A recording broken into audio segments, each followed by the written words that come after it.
Very good evening student, hope आप सभी बहुत अच्छे होंगे, आपकी तैयारी भी अच्छी चल रही होगी। आज हम लोग सरकार के अकाउंट के बारे में पढ़ेंगे, यानी कि सरकार के फंड के बारे में पढ़ेंगे। अक्सर स्टूडेंट इसमें कंफ्यूज होते हैं कि कॉन्सोलिडेटेड फंड क्या होता है, कंटिजेंसी फंड क्या होता है, पब्लिक अकाउंट क्या होता है। तो इसके बारे में आज हम लोग क्या करेंगे, इसके बारे में आज हम लोग चर्चा करेंगे। तो देखिए, सरकार का जो फंड होता है, गवर्नमेंट फंड जो होता है, तो गवर्नमेंट का फंड हम लोग पढ़ने वाले हैं, तो सरकार का फंड पढ़ने वाले। ये वैसे ही है जैसे आप अपने घर से भी जोड़ सकते हैं। जैसे हम लोग पैसा कमा के लाते, तो पैसा कमा के लाते हैं तो उसको कहीं पे तो स्टोर करके रखते हैं ना। कुछ लोग बैंक में रखते हैं, कुछ लोग अपने अलमारी में रखते होंगे, कुछ लोग अपने, है ना, कुछ लोग मिट्टी, है ना, घड़ा में पहले रखते थे ना, कुछ लोग अभी भी रखते हो सकता है, घड़ा में मिट्टी कोड़ के रखते होंगे। तो अलग अलग तरीका हो सकता है, अलग अलग जगह हो सकता है लोगों को अपना फंड को रखने का। अब हम कमा के लाए, कुछ लोग पर्स में रख रहे हैं, कुछ लोग वॉलेट में रख लें। अब मैंने पैसा कमाया, अपने वॉलेट में पैसा डाला, या पैसा कमाया अपने पर्स में पैसा डाले। अब पैसा आपने डाल दिया, अब उस पैसा को, अब मुझे समोसा खाना है, तो समोसा खाना है, तो वहाँ से मैं उसी वॉलेट से क्या करूँगा, पैसा निकालूंगा। तो एक जगह जब इकट्ठा हो जाता है फंड, तो वहीं से फिर हम क्या करते हैं, अलग अलग जगह पे हमें बिजली बिल देना होता है, हमें और खर्च है, हमारे पेट्रोल खर्च है, तो सारा खर्च हम क्या करते हैं, वहीं से निकाल के क्या करते हैं, कवर करते हैं। उसी प्रकार जो देश चला रहा है, जो इतना बड़ा देश चला रहा है, उसका भी तो कोई कोष होगा ना, उसका भी तो कोई फंड होगा। नेता के ऊपर तो ऐसे नहीं छोड़ देगा कि जितना जिस मंत्रालय के पास आया वो सब पॉकेट में अपना रखते जाओ। पहले अपना बेटा विकास का विकास करना, उसके बाद देश का विकास करना, तो ऐसा तो नहीं रहा होगा। तो इसलिए हमारे संविधान निर्माता ने फंड बनाया और बोला कि एक फंड बना रहे, सारे लोग आके इसमें पैसा क्या करेंगे, जो भी पैसा इकट्ठा होगा सब पैसा यहाँ पे डालते जाओ, कोई घोटाला घपला नहीं करने देंगे। यहाँ पे पैसा डालो, और जब, है ना, निकालना होगा तो उसका विधि बनाया गया किस तरीके से तुम पैसा को निकाल सकता है। तो उसको आज हम लोग इस वीडियो में देखेंगे। तो जितने स्टूडेंट कंफ्यूज होते हैं, पूरा वीडियो को देखिएगा। मुझे नहीं लगता कि आपका कंफ्यूजन फिर रहेगा, अगर फिर भी रहता है तो आप ज़रूर सवाल करिएगा। तो चलिए, तो गवर्नमेंट फंड जो है, ये हम लोग इसको बांटते, 3 प्रकार का फंड होता है। कितना? 3 प्रकार का फंड होता है। एक को हम लोग कहते हैं consolidated fund of India. Consolidated fund of India, राज्य सरकार जो होता उसका अलग फंड होता, उसका अलग संचित निधि, उसका अलग अलग फंड होता। हम लोग केंद्र सरकार पे अभी फिलहाल बात कर रहे हैं। तो कॉन्सोलिडेटेड फंड ऑफ इंडिया, ठीक है। इसके अलावा एक फंड हम लोग देखेंगे जिसको हम लोग कहते हैं कंटिजेंसी फंड ऑफ इंडिया।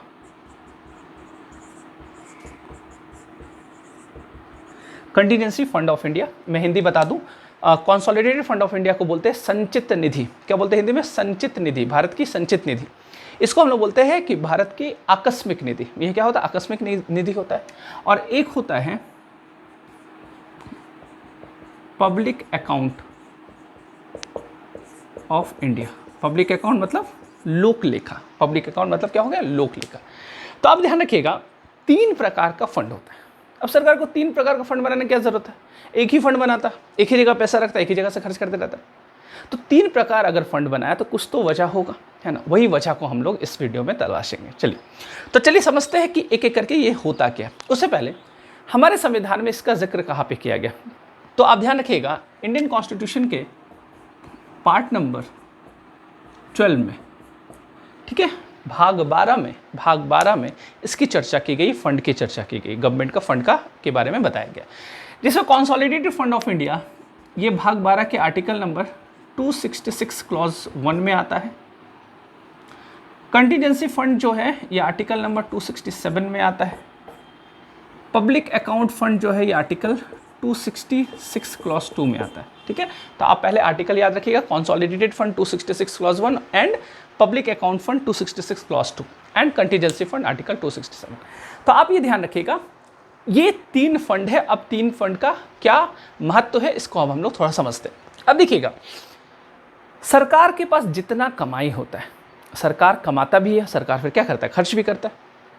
तो आप ध्यान रखिएगा, सरकार जितना कमाता है, किस किस तरीके से कमा सकता है, सरकार के पास किस किस प्रकार का रेवेन्यू आ सकता है। तो आप ध्यान रखिएगा, सरकार का जो रेवेन्यू होगा, एक हो सकता है, हम कह सकते हैं कि सरकार का एक टैक्स रेवेन्यू होगा, और कुछ पैसा सरकार नॉन टैक्स रेवेन्यू से भी कमाता होगा। जो नॉन टैक्स है ना, मतलब सरकार जितना रेवेन्यू कमा रहा है, सारा पैसा आ रहा है, सारा पैसा कहाँ पे डाल दे रहा है? कॉन्सोलिडेटेड फंड में। नाम ही कॉन्सोलिडेट करना, मतलब एकत्रित करना, मतलब इकट्ठा करना। तो सारा पैसा आया, इकट्ठा किया, सारा पैसा यहाँ पे जमा कर दिया। बोले ये कोष बहुत प्रमुख, बहुत मेन कोष है, ये मेन फंड है, मेन निधि है, आप कह सकते हैं। तो कॉन्सोलिडेटेड फंड में क्या होता है कि पैसा सरकार जितना भी रेवेन्यू कमाता है, वो टैक्स रेवेन्यू हो या नॉन टैक्स रेवेन्यू, सारा यहाँ पे क्या करता है? जमा। Tax revenue, non tax revenue मतलब जैसे टैक्स रेवेन्यू में कोई भी टैक्स हो, चाहे आप डायरेक्ट टैक्स का बात करें या फिर आप इनडायरेक्ट टैक्स का बात करें, कोई भी टैक्स हो, चाहे आप इनकम टैक्स दे रहे, कॉर्पोरेट टैक्स दे रहे, या फिर आप जीएसटी दे रहे हैं, या फिर एक्साइज ड्यूटी दे रहे, तो जितना भी टैक्स है, ड्यूटी है, ये सारा यहाँ पे सरकार का कॉन्सोलिडेटेड फंड में क्या होगा? जमा हो जाएगा। उसी प्रकार राज्य सरकार का भी होता है, राज्य सरकार का अलग कॉन्सोलिडेटेड फंड होगा, हर राज्य का अलग अलग कॉन्सोलिडेटेड फंड होता है।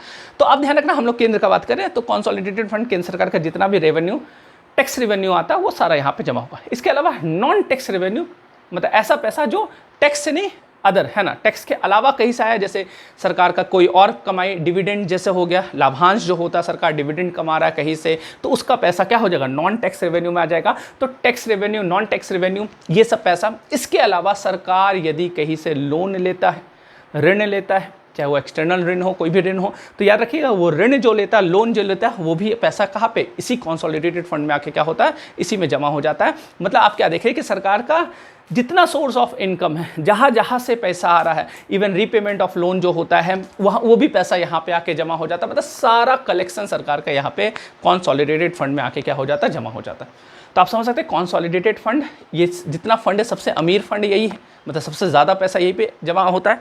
तो सबसे ज़्यादा निकलता भी यही से होगा ना, जब सारा पैसा मेन सोर्स ऑफ इनकम हम जहाँ पे जमा कर रहे हैं, वहीं से तो मेरा सारा खर्च के लिए निकलेगा, तो बिल्कुल निकलेगा। तो अब एक सवाल ये बनता है कि ये कमाई जो हो रहा है सरकार का, सारा यहाँ पे इकट्ठा क्या हो रहा है? सारा जमा हो रहा है। अब सरकार को खर्च भी तो व्यय भी है ना, एक्सपेंडिचर है सरकार का, तो खर्च कैसे करेगा? तो खर्च करने के लिए क्या करेगा? क्या ये परमिशन लेना किसी ज़रूरी है, या फिर जो हमारे मंत्रिपरिषद होते हैं, काउंसिल ऑफ मिनिस्टर होता है, वो इसको निकाल सकता है पैसा? तो ऐसा नहीं है। याद रखिएगा, ये उसी प्रकार है जैसे कि आप बाहर में पढ़ाई करने जाते हैं, तो बाहर में पढ़ाई करने जाते हैं और आप पैसा कमा नहीं रहे, तो आप अपने पापा मम्मी पर, है ना, पापा मम्मी पर निर्भर है, वो कहीं ना कहीं आपको क्या करे? पैसा दे रहे हैं। अब आप बोलिएगा कि हाँ पापा 15,000 रुपये भेज दीजिए, मेरा इतना नहीं खर्च है, तो पापा पूछेंगे कहाँ खर्च करे, क्यों करेगा? हो सकता है डिबेट डिस्कशन हो, तो पापा बोले नहीं 15,000 का ज़रूरत नहीं, 14,000 में ही हो जाएगा, लो तुम्हारा हम कटौती कर दिए, कटौती करके तुमको दे दिए, 14,000 में काम चलाओ। तो उसी प्रकार कॉन्सोलिडेटेड फंड में जो पैसा जमा है, इसके लिए एग्जीक्यूटिव के पास ये पावर नहीं होता है कि आप खर्च करने के लिए जो पैसा निकाल रहे हैं, आप अपने मन से निकाल सकते हैं। आपको गार्जियन से पूछना पड़ेगा, गार्जियन मतलब पार्लियामेंट से। तो लेजिस्लेचर के पास ये पावर होता है कि उसकी अनुमति के बिना आप यहाँ से पैसा नहीं निकाल सकते हैं। तो ध्यान रखिएगा, तो आपको क्या करना पड़ेगा? आपको पार्लियामेंट से अप्रूवल लेना पड़ेगा। तो पार्लियामेंट की अनुमति जब हो जाएगी, संसद की अनुमति जब हो जाएगी, तब आप यहाँ से पैसा को क्या कर सकते हैं? निकाल सकते हैं। ठीक है, तब आप पैसा को यहाँ से निकाल सकते हैं। क्लियर है? तो आप ये ध्यान रखिएगा, पार्लियामेंट की अनुमति लेनी। तो आपसे एग्जाम में पूछेगा कि कॉन्सोलिडेटेड फंड से पैसा निकालने के लिए किसकी अनुमति लेनी आवश्यक, तो आप बता दीजिएगा पार्लियामेंट की अनुमति लेनी आवश्यक है। ठीक है, क्लियर है? अच्छा, इसमें एक और कॉन्सेप्ट आएगा, लेकिन उस कॉन्सेप्ट पे आज हम लोग चर्चा नहीं करेंगे, हौच पौच हो जाएगा। नहीं तो अभी हम लोग फंड को देख रहे हैं। जैसे आपने अगर सुना होगा कभी चार्ज एक्सपेंडिचर, है ना, चार्ज एक्सपेंडिचर मतलब भारित व्यय, सुनिए, संचित निधि पर भारित व्यय। तो ये भारित व्यय या चार्ज एक्सपेंडिचर क्या होता है, जिसमें हम लोग पढ़ेंगे नेक्स्ट क्लास में, कभी पढ़ेंगे कि चार्ज एक्सपेंडिचर में आप देखिएगा ऐसा एक्सपेंडिचर, ऐसा खर्च जिसमें पार्लियामेंट की अनुमति लेने की आवश्यकता नहीं होती है, उसको हम लोग नेक्स्ट क्लास में देखेंगे। तो आप पहले ये समझ लीजिए। तो कॉन्सोलिडेटेड फंड, मेरे ख्याल से ये चीज़ आपको क्लियर हो गया होगा, है ना, ये चीज़ आपको क्लियर हो गया होगा। ठीक है, तो जैसे कि आप देखिएगा बजट आता है ना, सरकार का बजट आता है, तो बजट जब आता है तो उसको क्या करता है? बजट में क्या होता है? फंड एलोकेट किया जाता है, इतना रुपया का हमारा क्या होगा, इतना खर्च होगा, इस मंत्रालय में इतना, इस योजना में इतना, इस तरह करके क्या होता है? फंड एलोकेट होता है। उसके बाद फिर क्या होता है? पार्लियामेंट से आपको बिल पास करना पड़ेगा, तब जाके आपको पैसा मिलेगा ना। तो बात समझ पा रहे हैं? तो इसलिए कॉन्सोलिडेटेड फंड में पैसा निकालने के लिए आपको पार्लियामेंट की अनुमति लेनी आवश्यक होगी। ठीक है, अब सेकंड आता है कंटीजेंसी फंड, है ना। ये फंड क्या है? ये फंड क्या होता है? देखिए, इसका नाम है आकस्मिक निधि। मतलब आकस्मिक कोई घटना घट जाता है, फॉर एग्जाम्पल जैसा कोई डिजास्टर आ गया, कोई आपदा आ गया, भूकंप आ गया, सुनामी आ गया, साइक्लोन, है ना, तूफान आता है ना, साइक्लोन चक्रवात आ गया, या कोरोना जैसा महामारी।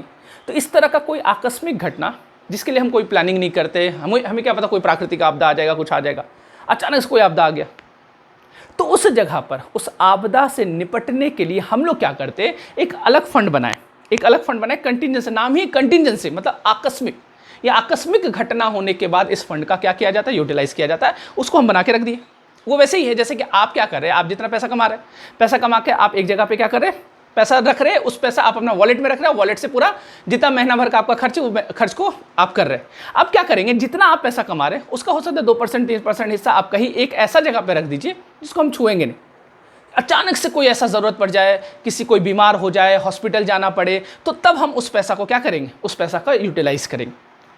और ऐसे नॉर्मल खर्च जितना चल रहा है, समोसा खाना की, गुपचुप खाना, वो आप इसी अपना वॉलेट से कहिए। वैसे ही भारत सरकार अपना जितना खर्च करता है सब तो कंसोलिडेटेड फंड से करता ही है, लेकिन अगर डिजास्टर आ जाता है, इस तरह का कोई खर्च होता है, तो इसके लिए अलग से वो फंड बनाया, इसमें पैसा जमा करके रखता है। एक निश्चित निधि होता है, उसको वहाँ पे एक निश्चित राशि होता है, एक निश्चित राशि होता है उस राशि को यहाँ पे क्या किया जाता है, उस राशि को यहाँ पे जमा करके रखा जाता है, और इस तरह का घटना होने के बाद यहाँ से पैसा निकाला जाता है। क्लियर है?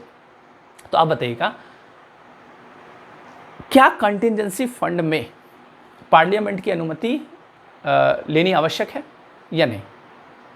तो नहीं, इसलिए नहीं क्योंकि आप एक बात समझिएगा, अब डिजास्टर आ गया, अब पता चला हम पार्लियामेंट का अनुमति लेने जाए तो अब सत्र चल नहीं रहा, सेशन नहीं चल रहा, अब स्पेशल सेशन बुलाओ, फिर डिबेट डिस्कशन होगा, लोकसभा राज्यसभा, ये सब, ये तो बहुत लंबी प्रक्रिया हो जाएगी।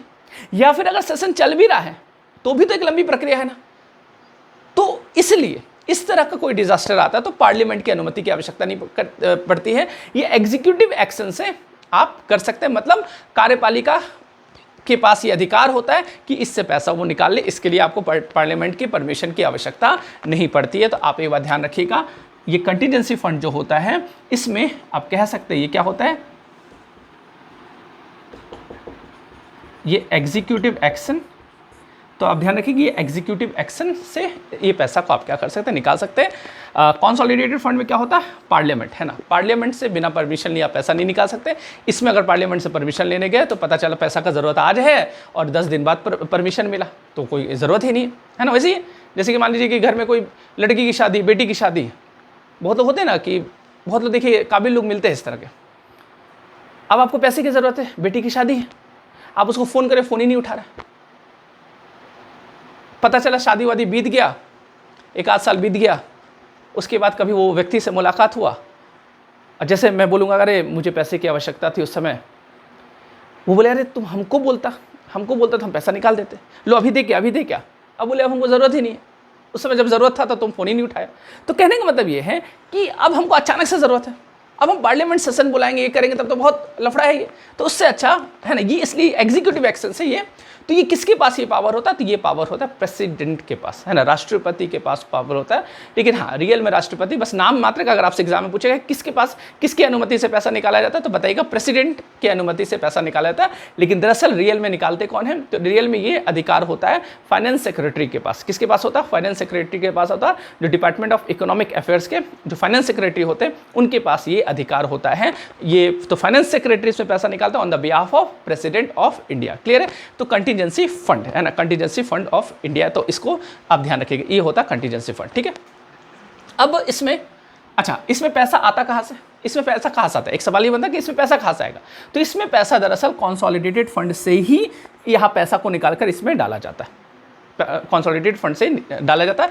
एक फैक्ट ध्यान रखिएगा, 2021-22 के बजट में, 2021-22 के बजट में बोला गया कि 30,000 करोड़, कितना, 30,000 करोड़, इतना रुपया हमको चाहिए कंटीजेंसी फंड में, इतना हम स्टोर करके रखेंगे। मतलब क्या था कि 500 करोड़ पहले क्या होता था, कंटीजेंसी फंड में कितना रुपया रखा जाता था, 500 करोड़ रखा जाता था। लेकिन 2021-22 के बजट में प्रपोज किया गया, प्रपोजल लाएगा, बिल लाया गया इसके लिए कि नहीं, इस 500 करोड़ सब काम नहीं चलेगा, इसको बढ़ाया जाए, है ना, इसको बढ़ाकर कितना कर दिया जाए, इसको बढ़ाकर 30,000 करोड़ कर दिया जाए। तो ये प्रपोजल आया था 2021-22 के बजट में, ये भी आपसे एग्जाम में सवाल पूछ सकता है। तो खैर, तो ये ध्यान रखिएगा, ये है कंटीजेंसी फंड। एक है आपका public account of India. Public account of India, ये लोक लेखा, ये क्या होता है, देखिए, सरकार का ये ऐसा फंड है, पब्लिक अकाउंट ऑफ इंडिया जो है, ये एक ऐसा फंड है जहाँ पे आप कह सकते हैं ये नाम से ये पब्लिक अकाउंट, मतलब पब्लिक का अकाउंट होता है। ये दरअसल हमारा अकाउंट होता है, मतलब मेरा और आपका ये अकाउंट होता है। ये क्या अकाउंट होता है? देखिए, ये बिल्कुल बैंक की तरह काम करता है। जैसे आप क्या करते हैं, अपना सेविंग को बैंक में क्या करते हैं, बैंक अकाउंट में अपना जमा रख देते हैं, सेविंग अकाउंट में जाके जमा करते हैं, और जब आपको ज़रूरत होता है उस पैसा को आप क्या करते हैं, निकाल लेते हैं। उसी प्रकार सरकार का भी बहुत सारे स्कीम चलता है, जो सरकार बोलता है कि आप क्या कीजिए, अपना पैसा को सेव कीजिए, सेविंग कीजिए। जैसे सुकन्या समृद्धि योजना बच्ची के लिए होता है ना, कि एक उम्र से आप यहाँ पे पैसा जमा कर सकते हैं, फिर उनकी शादी की उम्र होगी तो फिर आप पैसा वहाँ से क्या कर सकते हो, विड्रॉ कर सकते हैं। तो सुकन्या समृद्धि योजना में अगर मैं पैसा लगा रहा हूँ तो पैसा जा कहाँ रहा है, तो वो जा रहा है यहाँ पे। तो ये किसका पैसा हुआ, ये पब्लिक का अकाउंट हुआ ना। तो ये मेरा अकाउंट हुआ, एक तरह से सरकार उस पैसा को स्टोर करके उसको आप मतलब एक तरह से संरक्षित करके उसको क्या किया, रख रहे। अब हो सकता है मेरे पास पैसा रहेगा, इधर उधर कहीं खर्च हो जाए या फिर मेरे चोरी हो जाए, कुछ भी हो, तो हम सरकार को क्या करेंगे, स्कीम के माध्यम से यहाँ पे सरकार को अपना एक तरह से आप कह सकते हैं अपना बचत योजना, एक योजना बनाएंगे जिसमें बचत योजना सरकार का जितना ये भी सेविंग जो स्कीम होता है सरकार का, वहाँ पे आप यहाँ पे पैसा डालते हैं। जैसे पीएफ कटता बोलते हैं ना कि मेरा पीएफ कटता है, मेरा सैलरी जो मिलता है इसमें इतना रुपया पीएफ कट जाता है। तो पीएफ कट के जाता कहाँ है, तो पीएफ कट के आपका इसी अकाउंट में जाता है। मतलब कंसोलिडेटेड फंड में जितना पैसा आता है, इसके अलावा जो पैसा होता है, जैसे मैंने अब एग्जांपल दिया, तो ये आपका पब्लिक अकाउंट ऑफ इंडिया में जाता है। क्लियर है चीज? तो मेरे ख्याल से ये आपको क्लियर हो गया होगा। ये 3 प्रकार का फंड बहुत इंपॉर्टेंट है, एग्जाम में सवाल पूछता है। अच्छा, ये भी आप ध्यान रखिएगा, इसमें भी एग्जीक्यूटिव एक्शन, इसमें भी आपको पार्लियामेंट से परमिशन की ज़रूरत नहीं है, पार्लियामेंट से परमिशन की ज़रूरत नहीं है। अच्छा, एक चीज़ और मैं बता दूं, कंटीजेंसी फंड ऑफ इंडिया जो है, इसके लिए हमारे संविधान निर्माता ने बोला कि काम करो, पार्लियामेंट को यह अधिकार दिया कि तुम इसके लिए क्या करो, एक्ट बना सकता है, और एक्ट बनाकर तुम इसमें नियम कानून तुम बना सकता है कि इसमें कितना पैसा आएगा, कितना नहीं आएगा, सारा चीज़ इसमें तुम कर सकता है। इसलिए contingency fund of India act 1950 बनाया गया। तो आप ध्यान रखिएगा, पूछ सकता है contingency fund of India act किस ईयर बना था, तो 1950। ठीक है, तो ध्यान रखिए कंटीजेंसी फंड ऑफ इंडिया 1950, वो एक्ट इसके लिए काम करता है, कंटीजेंसी फंड ऑफ इंडिया के लिए। ठीक है, तो ये चीज़ आप ध्यान रखिएगा। तो मेरे ख्याल से ये तीनों फंड जो है आपको क्लियर हो गया होगा। नहीं क्लियर हुआ होगा तो सवाल आप ज़रूर पूछिएगा, और क्लियर हो गया होगा तो बताइएगा कि आपको समझ में आया या नहीं आया। तो मिलते हैं हम लोग नेक्स्ट क्लास में। आज के लिए इतना ही। Thank you so much.